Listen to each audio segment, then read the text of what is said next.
Hi everyone, so I'm Esperanza and my presentation is about women's long-term mating strategies. I'm just going to be talking about our ancestors and then the present right now, and I'm going to be including lots of real life examples as well as like examples from the book. And also something else to point out, that I'm going to be focusing on heterosexual couples because the book does not include a lot about homosexual couples. So just the pointer right there. Hope you enjoy. Back then, people's lives were different. They weren't using technology at all. It was mainly based on survival and who's gonna survive, like the fittest to survive, like how we discussed in chapter 1. And so women essentially were looking for a man who was strong enough to survive, somebody who was healthy enough to survive, somebody who had those like skills that they needed to like hunt, that they were strong, that they would be able to take care of her and her children. They're looking for somebody that essentially would not die quickly in a battle. So our ancestors basically looked for someone who seemed the most fit for survival, the one who was going to survive the most, the one that they were not going to worry about dying off first, the one that would win in a battle, that would also take care of her and her children. And I would like to also point out that no matter who it is, there's always going to be some traits that are more admirable than others. People always have like a preferred type. Not only is she wanting to build like a strong family, but she also wants to be able to survive and not be hungry or not have any food to eat. So she was essentially looking for that.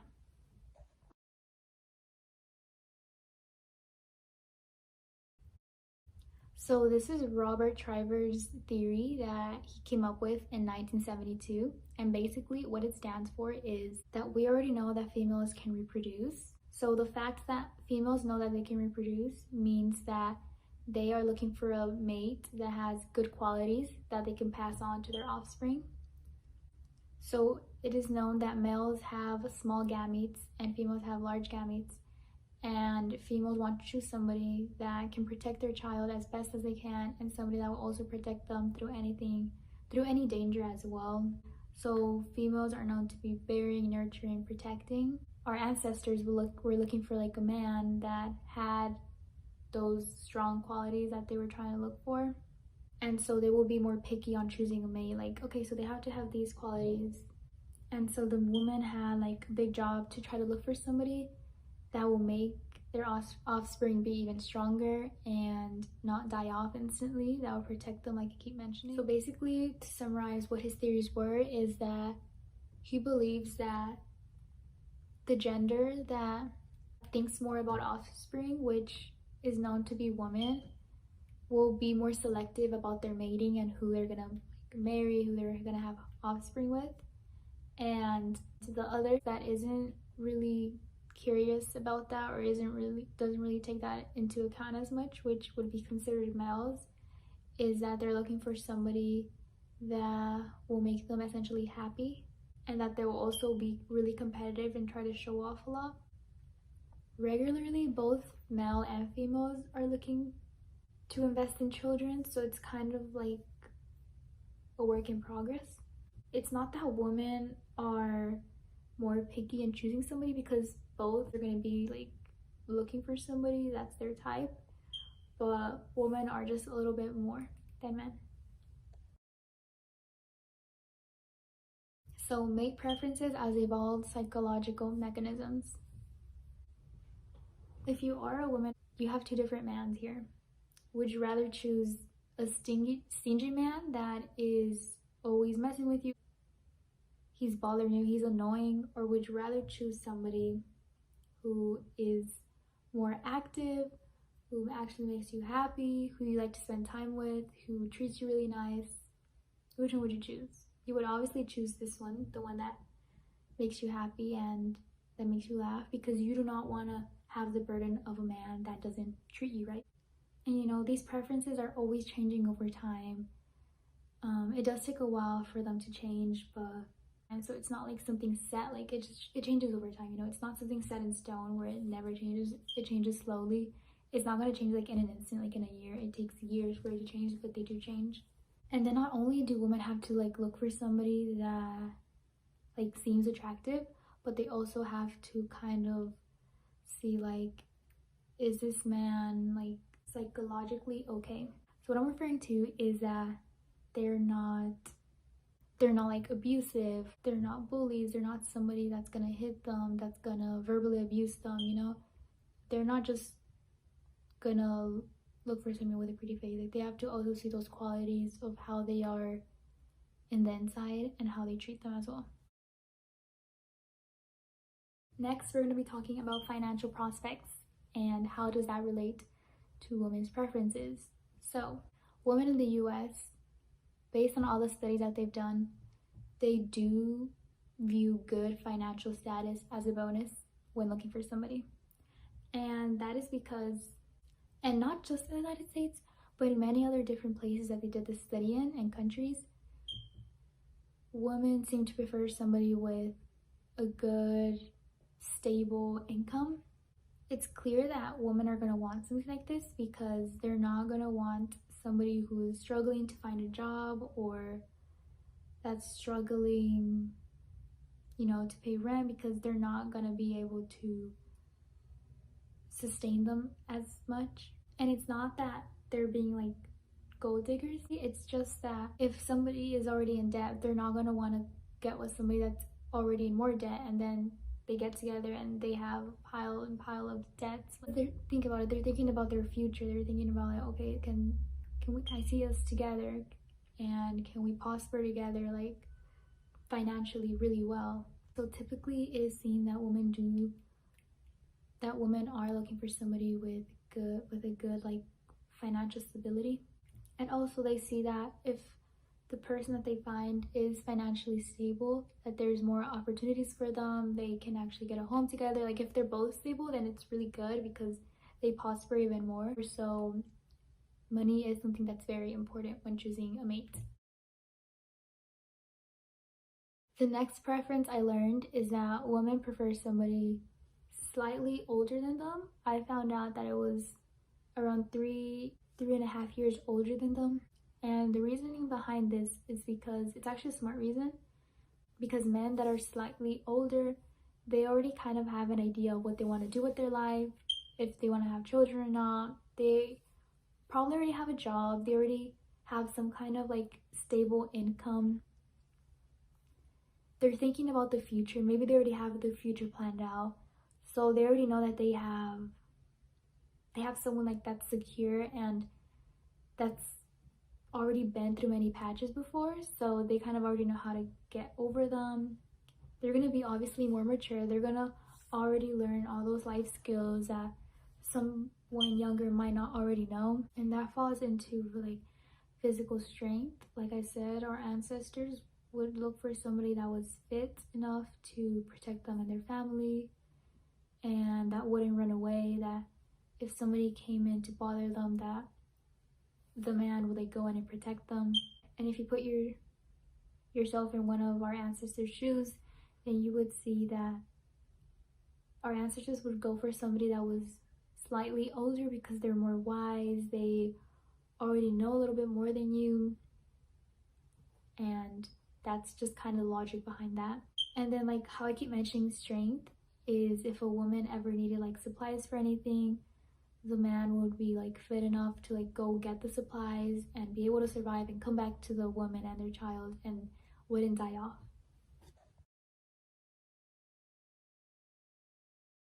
Now I'm going to be talking about physical attributes that women tend to look for in men, and these have actually been studied. Like when I was reading the book, I found out that they did studies on these and research, and this is like mainly what they fall into. So first of all, they're looking for somebody that's taller than them, slightly taller, that has broad shoulders. I guess that can fall into the factor where they have to be fit because they have to be able to protect them if anything happens. They have to be like somewhat athletic. I guess you can say like broad shoulders, athletic, and muscular fall into the factor that they have to be able to protect, and then also be protective, like know if like the family is in danger to be able to protect them. Is that a study revealed that 80% of women wanted a man that was taller than 6 feet. Those are just physical attributes that women tend to look for. So this falls into evolution because if you think about ancestors, if they were trying to look for meat and one of like the men was not athletic enough to find it, then they would just like starve the whole day and maybe even die. Or if like the man was, instead of like walking out looking for the meat, they would just rather take a nap and not really take in consideration the whole family that they're hungry. You know, and women have to think, is this person going to consistently over time help me and provide for me? And I'm not saying that the man is going to do like every one of those things, but it's going to be like a teamwork, and are they also going to put their part into it? A study actually showed that females formed a special bond with other men who kind of, or like friendships with men who like protected them and were like asking if they needed help, and that would be kind of like a formed friendship. A good example for this is that sometimes men will typically like to show off. If a woman can't reach something, they would get it for them, or if like a woman can't open like a jar or something, then the man would like do it just to kind of like show off. And we also see it in the media a lot. Like people typically, when they're trying to show off something, they try to show men that are taller, more athletic, just to appeal more to the eye. As I keep mentioning throughout this presentation, is that good health is a really important factor. Our ancestors wanted somebody who is going to be capable enough to survive through any hardships and bring food and safety to the whole family.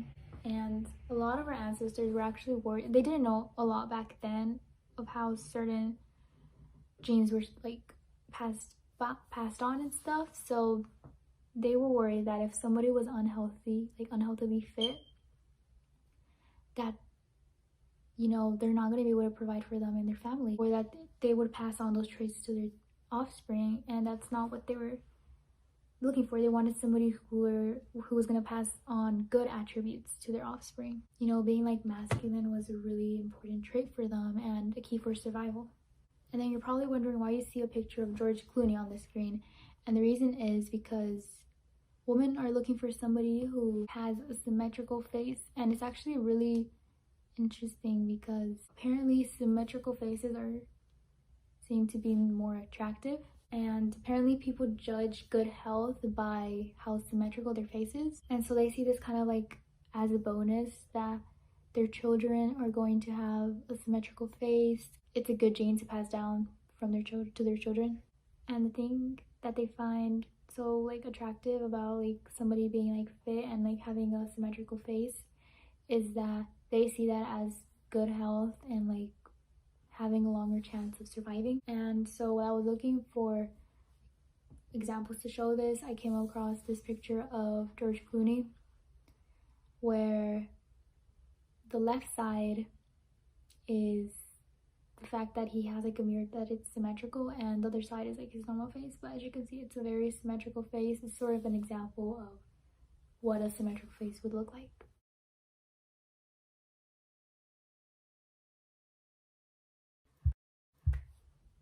So for this presentation, I decided to choose I chose actually 2 scholarly articles, but the first one is called Mating Strategies of Young Women, Role of Physical Attractiveness. And so I chose this to back up my evidence and to basically sum up what I learned a little bit and see how it relates. So basically the journal article starts off by explaining why physical attractiveness is so essential when looking for a partner and why people look for it so much. And as I showed you the examples of the theories, it's that, you know, humans saw the people who were most fit as attractive. They were able to see, okay, so this person is able to survive longer and will be able to hunt other people down that are like a danger to us. In Devendra's journal article, which is the one who wrote the journal entry, she says that there's lots of similarities between men and women in this. So something really essential that both men and women tend to look for is really good health. So they're gonna want a partner that's healthy because they have a bigger chance of surviving, and they also want those traits to be passed on. Like I said about the symmetrical face, which is really common in finding like people attractive, is that people who tended to have like loop-sided faces tended to have more respiratory problems, versus people who had a more symmetrical face didn't really have that. So all of these like attributions basically fall into what they're going to choose in a partner for, and whether they're going to last with them, and just kind of seeing the future with them. And like I said, the journal article basically does different studies and sees if this is true or not, and based on the studies, a lot of it was true, because it was said like, would you rather have somebody that was like this and this, and obviously they would choose like the superior traits, the traits that can be passed on, the traits that were found attractive. And that journal article entry just kind of goes off of the fact of evolutionary psychology and how women tended to find men that were more fit to be more attractive.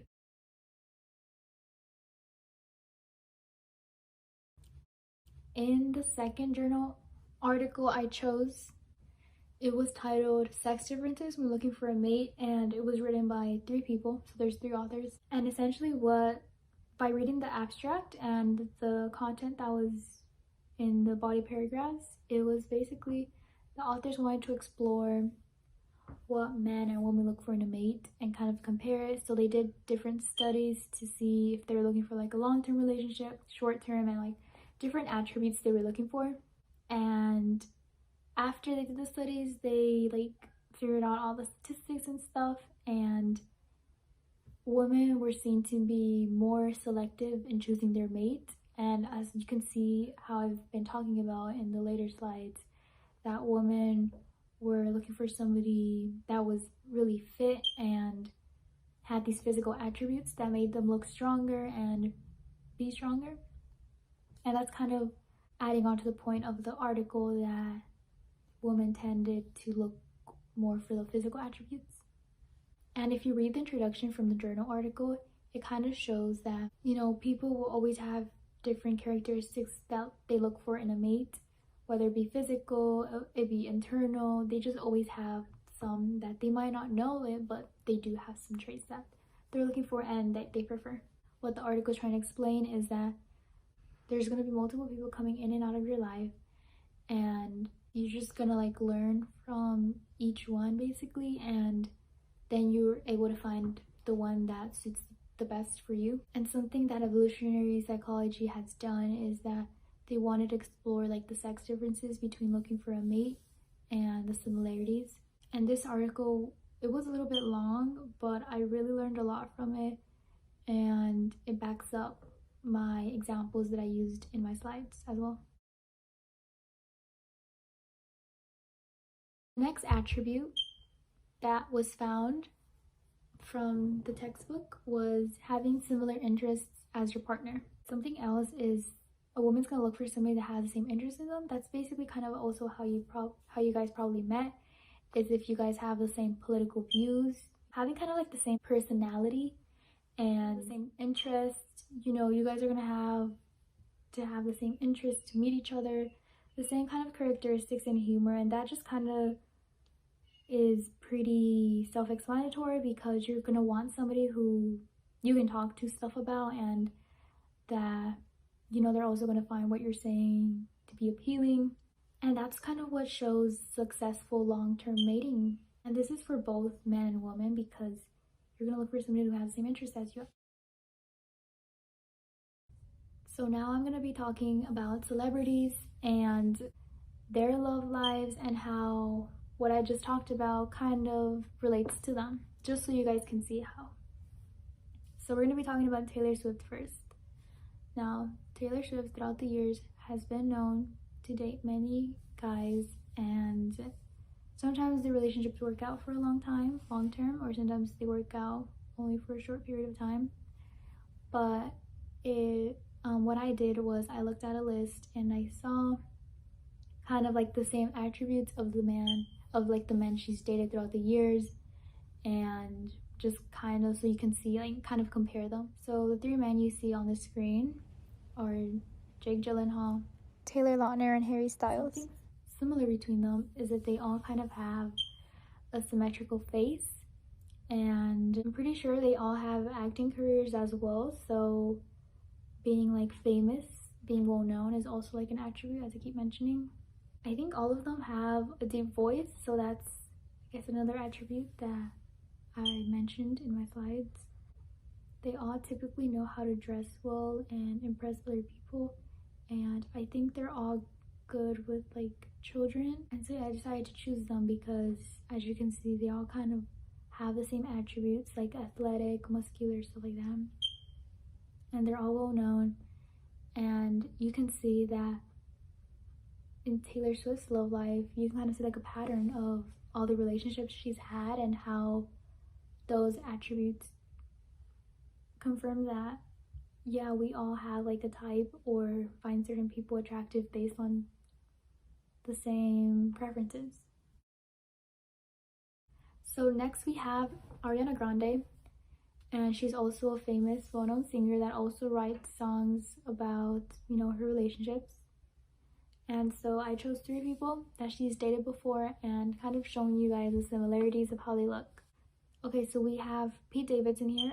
We have Jay Brooks, which I think he's also he's a singer. And then we have Dalton is a real estate agent. And so what you kind of see here is they kind of look the same. Like I said, they all have dark hair. They kind of fit the attributes of like having a deep voice, a lot of people finding them attractive. They're muscular, they're athletic as well. And then obviously they all probably have the same sense of humor as her. They have the same interests. And as you can see, it's kind of like having a type that these celebrities like show that they do kind of have like a preference of what they look for in a male. And yeah, that's just something interesting that I wanted to point out, because we've seen that throughout like many celebrities. These are just a few, but if you look at other celebrities, you can also kind of see like a domino effect of their love interests and who they find attractive. So this is now the end, and throughout this slide presentation, I showed you the different attributes that women find in seeking a partner, and I talked about how these preferences kind of changed over time. Like I said, they first started off with our ancestors on how they decided to choose a mate and how it is now. You know, women look for resources, they look for commitment, and it falls into evolutionary psychology because all of these adaptive ways are important when they're trying to access resources and they're trying to find the perfect mate for them. Like I said, ancestors were looking for somebody that was strong and was able to survive for a long time. And if they weren't looking for that, then their partner might turn unhealthy, they might get sick. So they were just looking for a way to survive.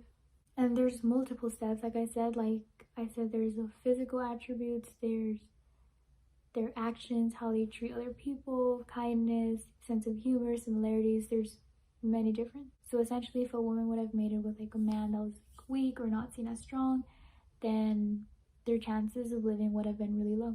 It was very interesting to see how evolutionary psychology kind of built this into what women like today. And I showed you guys real life examples, like when I showed you the celebrities, and then I also talked about my 2 journal articles that I'm going to have linked in the reference page. And then I taught what the textbook taught us, and hopefully you learned something. Thank you.